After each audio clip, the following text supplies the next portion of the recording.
Centimeter? It's better than that. For a big robot, there's a little less precision than a smaller robot. Yeah. But say a medium-sized robot will be accurate to 0.2, 0.3 millimeters. Oh, okay. What is the most popular paint color coming through here? Black and white are the two most popular colors. Okay. The white and black are like black is slightly more popular than white in the US, but in like Europe, it's way more popular. Like white is a very rare color in Europe for a car. Okay. In the US, it's like it's about even with black. Black and white are the two most common colors. Got it.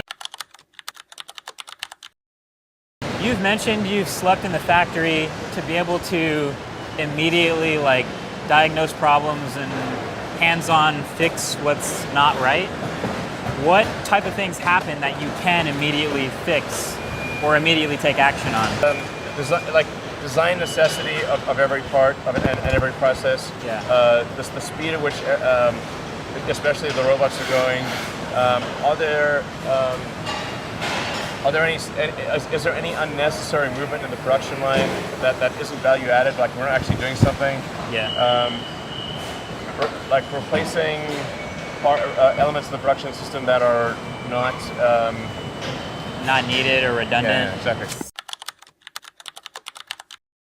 Like that robot over there, that's also one of like the ones that picks up the car. Oh, by the way, these are like named after X-Men. Oh yeah, I forgot about that. Just X-Men?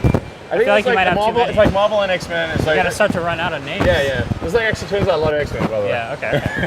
To the level of precision of this massive robot, is it to like, as far as repeatable action, is it literally the same path every second? Yeah. Plus or minus an inch? Oh no, it's centimeter? It's better than that. For a big robot, there's a little less precision than a smaller robot. Yeah. But say a medium-sized robot will be accurate to 0.2, 0.3 millimeters. Oh, okay.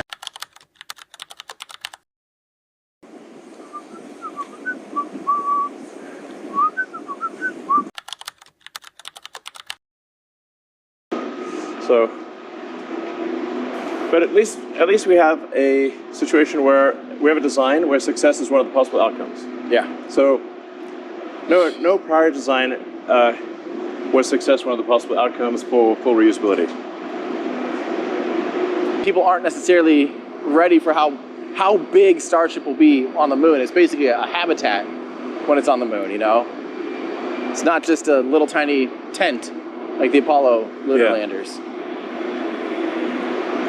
Yeah. I mean, I think the next step is to go beyond Apollo and have a permanently occupied base on the moon. Yeah. Like Moon Base Alpha. That's the next step. So you don't want to just have a few people there for a few hours. You want to have a permanently occupied base. Holy crap. So this is more of a real factory here. This is what the other side will look like. The other side will look like this. You know, there we're obviously just checking each tile to make sure it's not cracked and it's well seated. Oh, that's cool looking. Is that the landing tank for? Yeah, it's a header tank. Header tank there. That's insane. Jeez. And then are those COPVs propped up against it like that then? Is that what those? Yeah. Jeez. Got to pressurize the header tank with something and the engine's not on. Exactly. Wow.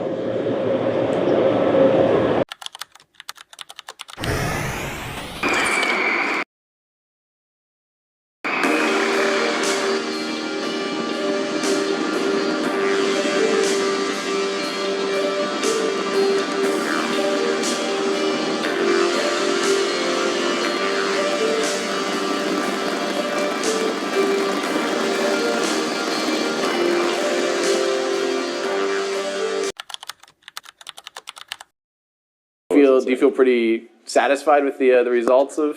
Yeah, it's awesome. This is really, I'd say, best outcome day. Really, it is. I mean, did as you were watching the grid fins start to burn through, or I mean, not the grid fins, but the flaps.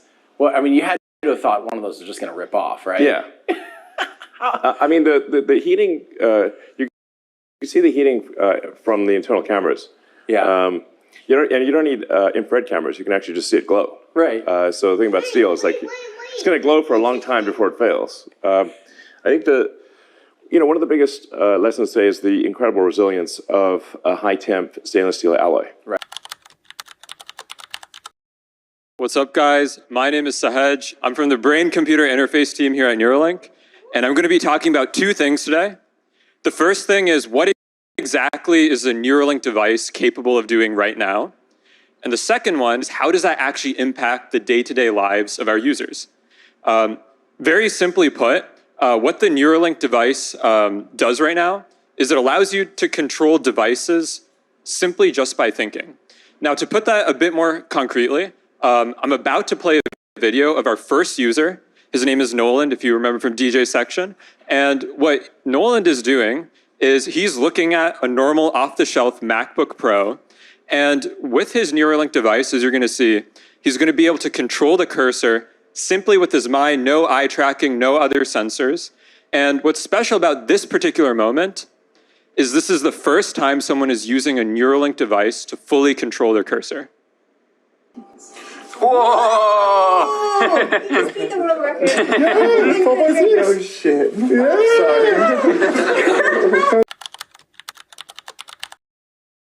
Controlling a robotic arm is cool, but this one has a clamp. And what would be cooler is if you could decode the actual fingers, the actual wrist, all the muscles of the hand in real time. Just in the past couple of weeks, we were able to do that with Alex, and you're about to see him and his uncle playing a game. Rock, paper, scissors, shoot.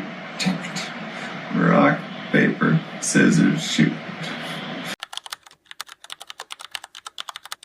Sean, if you want to play that.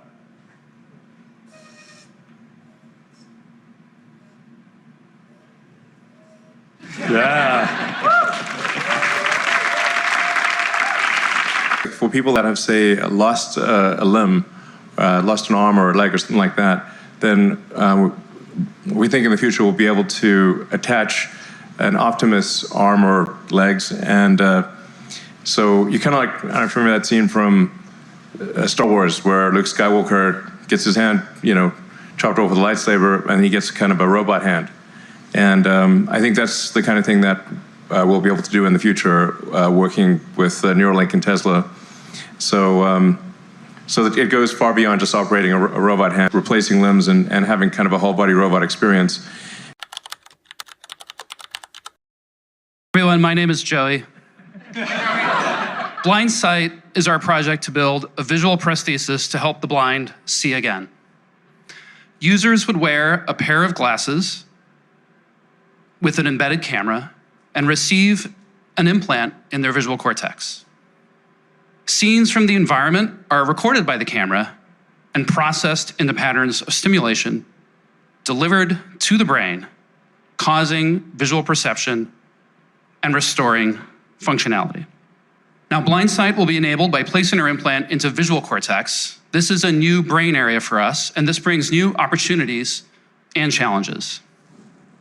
So the surface of the brain for visual cortex represents just a few degrees of angle in the center of the visual field. Larger fields of view are represented deep within the cortical folds of the calcarine fissure.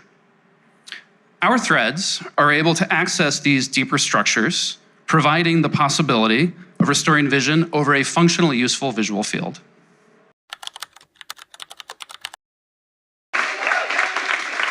Hi everyone, I'm Harrison, an ML engineer here at Neuralink. And I must say, being an ML engineer at Neuralink is a bit like being a kid in a candy store. When you think of the inputs to most ML systems out there, you might think of pixels, of tokens, or of a user's Netflix watch history. The input to our systems is a little different. It is pure, raw brain power.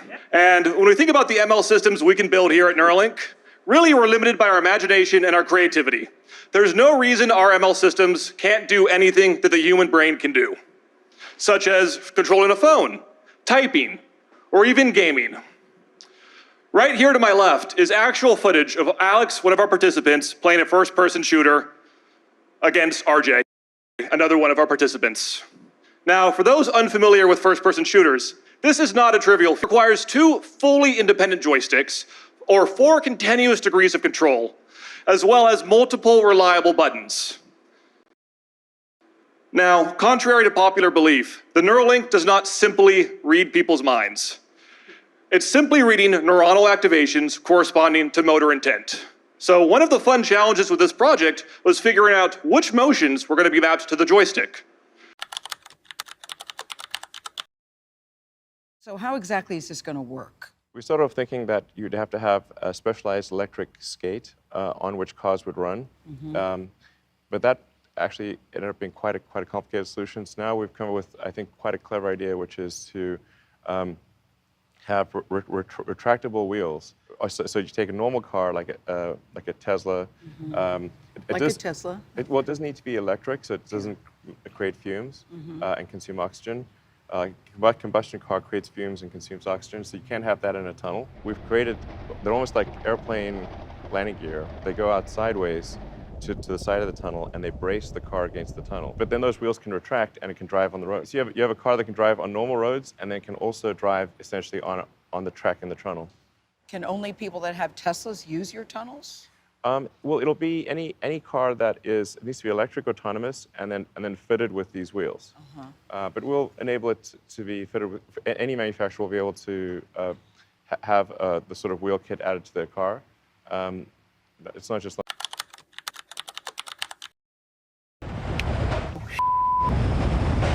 How fast is this? This is still slow. We're only doing 28, 30 miles an hour. Oh my God, oh my We'll God, speed oh up my God. after we get around the corner. This isn't just any tunnel. We can get 100, no problem, but we'll take it easy for you. It's Elon Musk tunnel. And to understand why we're speeding through it, you need to go back a couple of years when he decided he had had enough of Los Angeles traffic gridlock. Either we try something new, or we will be stuck in traffic hell for the rest of our lives. I started thinking, well, maybe this could be underground. You can't go off the tracks, right? No, That's what you're saying? You cannot go off the tracks. At first glance, the tunnel is a bit daunting.